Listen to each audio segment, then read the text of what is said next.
आले. आले तीक्ष्ण, अग्निप्रदीपक, वायुहारक, तिखट, कफहारक, उष्ण व रुक्ष आहे. आले भोजनाच्या पूर्वी मिठाबरोबर खाणे हितावह मानले जाते. अरुचीवर त्याचा फायदा होतो.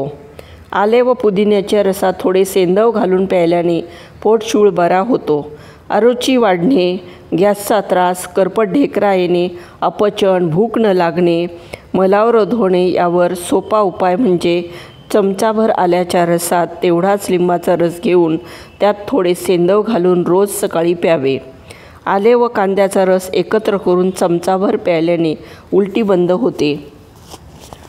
2 चमचे आल्याच्या रसात चमचाभर मध घालून प्यायल्याने घशात साचलेला कफ मोकळा होऊन पडतो. पोटातील वायू दूर होतो. जठराग्नी प्रदीप्त होतो. खोकल्यामध्ये तसेच श्वास लागणे, दम लागणे आदी विकारांवरही हमखास गुण येतो. आल्याचा व पुदिनाचा काढा करून ताप आलेल्या व्यक्तीस दिल्याने घाम येतो व तापही उतरतो. थोडे थंडी वाजून ताप आल्यास या काढ्याचा वापर केला असता गुण येतो. आले, लिंबू यांचा रस व त्यात सेंदव घालून प्यायले असता खोकला बरा होतो. कफ, वायू व मंदाग्नीवर फायदा होतो.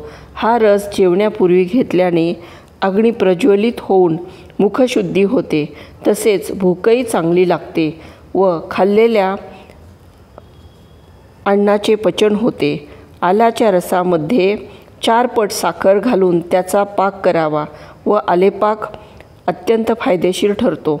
1 चमचाभर आलेपाकात पाणी घालून ते दिवसातून 2-3 वेळा घेतले असता आमदोष किंवा गॅसमुळे पोटातून येणारी कळ थांबते. शौचाला साफ होते. पोटात धरलेला वायूही निघून जातो.